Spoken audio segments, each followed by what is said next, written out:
Just a couple things to call out as we're in the environment. Obviously, we want our customers to go out and adventure and explore nature. The interior, one of the things I like, you can even kind of tell by the design how these displays are nestled into the wood. So it's kind of designed for you to really focus really on what's around you. And the color schemes and the way it was designed was to be very elegant and unobtrusive, right? So that way, again, it's more about the driving experience. So let's make sure we're all buckled up. So we're gonna bring the vehicle up to 30 miles an hour, and we are in all-purpose mode. So this is what you'd be driving kind of for your day-to-day driving. And I'm gonna do some movement so you can see the vehicle dynamics. Being that this is a truck and it is 6,500 pounds, you can see how planted it actually stays because we have a lower center of gravity with the battery being on the bottom, but we also have quad motor, right? So with it being quad motor, we're able to instantaneously divert power as we need to. Another neat thing is that it is independent suspension on each wheel. So each wheel has its own brain, its own motor, and its suspension, which is pretty neat. So now we're gonna do some light trail riding. Using kinetic energy is actually to come to a stop on its own. So once you become used to it, we call that one pedal driving. You can actually pretty much drive just with one pedal and barely use your brakes, which is great because you don't have a lot of brake fade out of that, which is pretty cool. Yeah, it's a really brake pads too. Exactly. It's a really, really neat feature. So we're gonna go into off-road.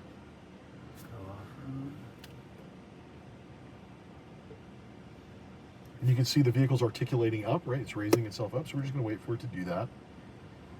What's the total height it will raise? So it almost, if we went to max, it would go up to about 15 inches. Oh, wow. Yeah, so it gets pretty high up when you go into max. For our purposes today, we're just gonna keep it in high because even with high, if we were doing the full course, but we'll still get some twisties here, you'll see how well it actually is able to manage it even on just rock or off-road and at high. And we're also able to control the responsiveness of the steering wheel when it says ride stiff. That's what we're talking about, right? So we're gonna move forward. We're gonna start going 20 miles an hour. And I want you to feel how awesome the air suspension is in terms of managing all the gradients. But also one of the neat things, and I'm gonna go up to 20 miles an hour. So when I was taking this around this course, one of the things that I loved is just how quiet it is and how much a part of nature you are.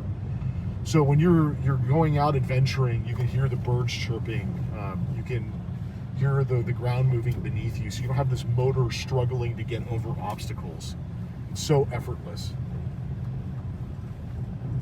And here we go. You guys are going to get a good feeling now. We're going to come to some pretty decent off-road like conditions here. And I'm going to take this at between 5 to 7 miles an hour just so you can feel how smooth the suspension really is.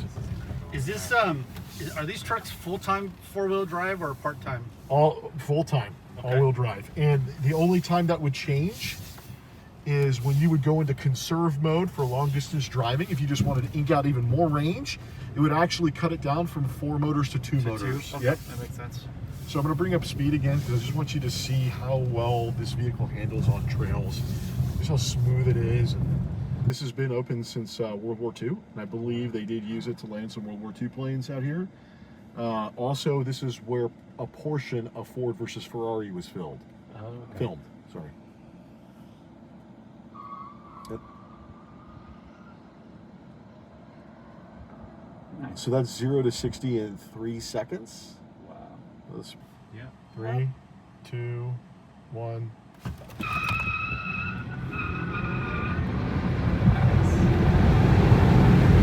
Now I'm letting off to let it slow down to 40.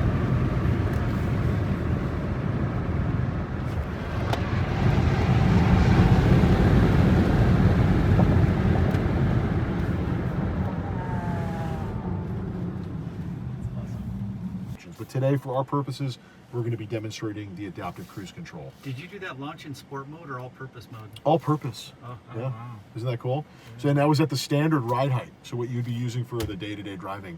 Isn't that impressive? That is awesome. So I'm going to bring the vehicle up to 30 miles an hour.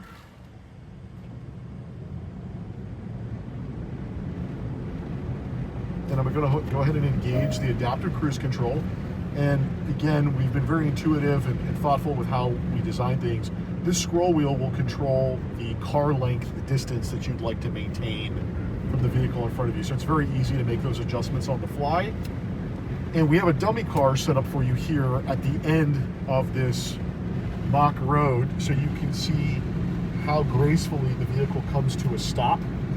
And we also do have stop and go feature with our adaptive cruise. So if you're in LA traffic, which you'll inevitably be in, it's a very nice and convenient feature to have. So you're going to see we're going to approach our dummy vehicle here, and the vehicle is going to come very smoothly to a complete stop. Without you touching the brakes? Yes, my foot's completely off the brake. What? And you can even see here, I don't know if you can, but on my driver display, it's picking it up. Let's visualize it. Yeah, and it will also pick up people too, to show you little figures of people moving around if there's people standing here.